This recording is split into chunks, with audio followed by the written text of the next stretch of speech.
มาส่งพี่น้องครับเจอส่งเซอร์ไพรส์มอนค่ะนะในคลิปวิดีโอในดีเป็นไล่ต่อยติ่งตอนตีหกเขาค่ะนะตอนตีหกในก็มาดีเป็นเนลองวันปิดไห่4ตัวค่ะนะพอวันปิดไห่4ตัวคลิปน้าเราดีเป็นมิวสิกแล้วก็เขาดีขึ้นสเกตนะเขาดีขึ้นสเกตเนี่ยเขามาตัวค่ะนะว่ามันเป็นจังหือไหนกูบอกแค่ก็เขาเนนะเขาเนในวันปิด one and two and three and ในตึก one and two and three and four and one and two and three and four and ก็ไม่เข้ามาเน4ตัวนะว่าไล่ให้มันเป็นจังไหนเอาหางมาเนาะเอาหางมามันเป็นจังไหนนะมันเป็นจังไหนครับ one นะคดี one two three four เนี่ยตัวสีแดงนี่มันเป็นปิดค่ะนะปิดที่1ปิดที่2ปิดที่3ปิดที่4แล้วกันนะ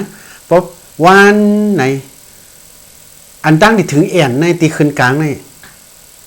นะมันมีขึ้นกลางตัวในตัวนึงไงแล้วก็แอนดีลงมาหา2ตัวในขึ้นกลางตัวในป้องกันเสียงในตีวันขึ้นกลางไงถึงแอนในค่านินเนไว้นะอันไล่เตรียมอันค่าไล่เรียบเฮ็ดมันก็มันก็ตายตัวกันนะไม่อย่างไรมันตายตัวในไพวาก็มันเจอนั่นนะก็เรียบเฮ็ดเอาเนาะมันเจอว่าอันคายเฮ็ดเนไว้ก็มันก็มีนะมันก็อ่าน1 2 3 4 1 2 3 4 1 2 3 4จังได๋ก็อ่านนะครับนายกก็อ่านคาลิมาเนเนี่ยนี่เป็น1 e n a นะ1เนี่ยนะ1 e n a 1เนี่ยขึ้นกลางนี่เป็น n นะอันดีถึง1 n ตัวนั้นในขึ้นกลางนะครับคำหมายไว้เป็น e นะ1 e n แล้วก็มาถึงเนี่ยเขาเนไว้อีกนะเดี๋ยวก็มันตายตัวครับเรียบเพี้ยนหลายตีก็ปกติเขาต้องนี่ก่อนนะไล่อ่านก็กำนำก็เขาอ่านนะวัน e n a มันก็วัน e a เนี่ยเจ้าไหนก็มันก็มีนะเจ้าไหนมันก็หลายๆเมี้ยวกันนะในคำมันแต่มาหมอกไว้นะเหมือนเจออันคาเตรียมไว้มันก็ใจเปิงตายกันนะก็ดีว่าปีเสียงในบนห้องเจ้าไหนในบนห้องเจ้าไหนเนี่ยมันก็ตีเขาต้องนะมันก็แต่อัน1 2 3นะมันก็ซ้ำไผเตรียมก็มันหู้นั่นน่ะนะเป็นจังไหนในก็ในสากลกำนำน้ำใจนะวัน e n a วัน e n a นี่เป็นจังในลายไห้นี่เป็นจังไหนกันนะโฟทามนะโฟทามมานะวัน e n a นี่ดิเป็นวันปิดนะวัน e n a ปีที่2วัน e n a ปีที่3วัน e n a ปีที่4นะพอเฮาไหลจังไหนมาเนี่ยเฮามาต่อยต้อยกันนะเฮามาต่อยต้อยว่าอันในแต่พอสังพี่น้องเขาเลยต้อยคลิปนะเลยต้อยคลิปนี่ก็คลิปที่1ที่2ที่3ที่4ที่5มานะแล้วกันคะแนนไว้วันไล่ไห้มันเป็นจังสาย1สาย2สาย3หรือไล่ไห้จังเนี่ยเฮามาต้อยก็ขึ้นมาต้อยนะอันนี้ดิเป็นวันปิดไอ้โน้ตไห้4ตัวค่ะนะเฮามาตัวแทงเฮาไห้จอมตีโน้ตตัวนั้นค่ะนะคันนี้เนมือไว้จังไหนค่ะมันดีเลยต่อยจังไหนค่ะนะตีวันนะเฮาต่อยว่ายิบเอกี้ก็อะไรค่ะนะ one e n a 2 e n a 3 e n a 4 e n a เฮาไห้ลงเสียงๆจังไหนนะมันดีไห้จังไหน one e n a 1 e n a 1 e n aเป็นจังไหนก็ว่าในเป็นวันปิดนะทางอินพอเฮารอกันมันนี่เป็นกัดจังในมันชื่อเฮากัดถุยอะไรจังไหนพอป้อมจังไหนเฮาจางไห้นะป้อมไล่นวดสีเอาไหนเป็นปิดเป็นป้าจังไหนเฮาจางไห้เตอนะแทงกล้ามกะเตยจังไหน one e n a 2 e n a 3 e n a 4 e n a 1 e n a 2 e n a 3 e n a 4 e n a นะสาวไข่ปลาจังไหนนะ 1 e n a 2 e n a 4 e n a 1 e n a 2 e n a 4 e 3 1 e n a 2 e n a 3 e n a 4 e n a ว่าจังไหนก็นับจอมไหนจังไหนพออะไรนวดสีมาเนี่ยก็มันก็จังไข่ก็ให้นำมันนะอันนี้มาตอนกันเนาะมาตอนกันป้อมใจจังไหนในป้าจังไหนมันจะหายจังนะ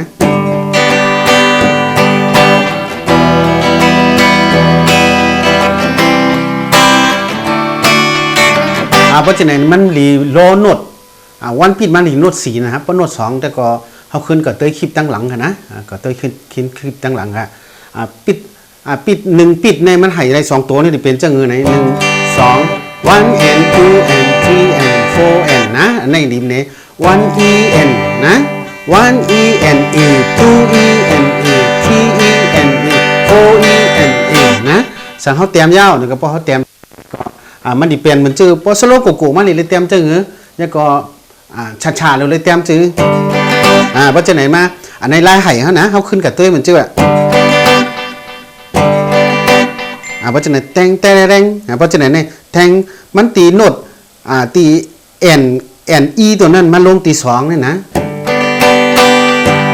เพราะฉะนั้นเขาขึ้นกับรีเพนได้นะเพราะฉะนั้นเนี่ยมันในป๊อตตอนในนะคลิปสอนกีตาร์ป๊อตตอนในเขาเอาไล่ไห่4ตัวกันนะไล่ไห่4ตัวขึ้นมาเนี่ยก็ไล่ห้องไล่เตรียมไล่ไห่มันนะมันก็ซ้ำหู้โมเตรียมหลายๆว่าแต่ไรนับจะงื้อนะone en นะจะเป็น n นะกูบอกได้ก็ one en นะ one en a two en a นะ three en a four en a เนี่ยเป็น4ตัวมากครับเพราะ4ตัวมากเนี่ยก็เขาขึ้นนี่มาให้ตัวโน้ตมันนะตัวโน้ตมันเหมือนจะว่า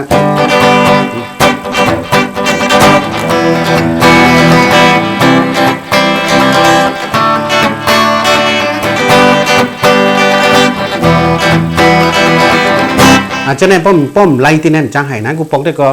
ป้อมมันเจอว่า1 2ได้กันนะมันเจอ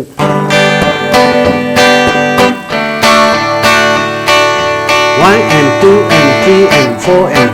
ในเขาป่นที่นั่นกันเป็น one en a นะ one en a one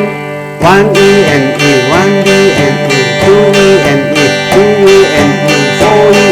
aพอตอนนั้นเนี่ยใครตัวโน้ตก็เหมือนกันนะพอถึงตัวโน้ตมาเนี่ยก็1ปิดฮาวา1เหมือนเร็วใน1ปิดเนี่ยมันมี4ตัวกันนะone and two and three and four and เนี่ยก็ใน2ตัวอันนี้one en a ในตัวโน้ตพอถึงตัวโน้ตมาเนี่ยก็เขาใครเนกันทั้งกันนะเนี่ยมันเจอว่าเอามาตอนเจิมโมเตียมแล้วก็ปื้นเงาตาดีไห้เรตัมและไล่ไห้หุยมันในสังเนี่ยก็พอคลิปในปนกลางก็คลิปนาได้ดีเป็นไล่ไห้มิวสิกแทงไงเหมือนจึงว่าไล่ไห้โซโล่กูว่าเป็นกูเปิ้นไห้จึงพอสโนป้าไห้จึงเนี่ยก็มันหลู่ไล่นวดสีนะสังห้องไล่นวดสีเนี่ยก็ห้องหมดต่อยในเอามาเนกันเนี่ยก็พอดอ่อนตอนนั้นเนี่ยก็แค่ถือป้ายมอนเฮาเนาะในช่อง YouTube นะในช่อง YouTube ค่ะลงไว้ก็ฮอนนับไซสตูดิโอครับทางพี่น้องก็ไปประเมินเป็นแห้งก็เนกเอเรียบร้อยเนกซับสไครต์ติดตามไม่ทันนะติดตามแล้วก็เนกหมักหินครับก็เนกหมักหินในทำคลิปยังก็มันจะได้หันน้ำตั้งนะพี่น้องเขาถามมาหน่อยในช่อง YouTube อันเก่าแล้วก็มันมีปัญหานะมีปัญหาอะไรถ้าขึ้นดีเฮ็ดลงนะตั้งแต่คลิปสีจ้าตั้งแต่คลิปที่1 ถึง 3กูบอกได้เฮ็ดนะเหมือนเราเนี่ยเขามาเฮ็ดเตเซกมันดีเดือนนั่นนะกูปอกได้ขัดใครเฮ็ดก็เฮ็ดก็โฟโต้ช็อปพร้อมไล่เฮ็ดไผก็ไล่ตอกกอดมันจังไล่เฮ็ดสเกตจังก็ทำไล่เฮ็ดนี่นี่ที่ตามไม่ขนาดที่ตามมาเหมือนจะให้สเกตจังไหนนะจังไหนนะแล้วก็ไล่ตอกขวดมันที่4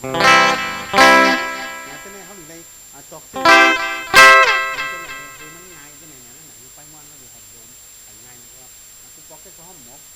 ล็อกหมอกอดมันน่ะนะมันมีลายตอกมันน่ะนะพี่น้องก็อย่าลืมกดไลค์กดแชร์นะในช่องยูทูบก็พอหลังจากนั้นก็ยังให้พี่น้องก็อยู่ดีกินมาที่จ้ำค่ะ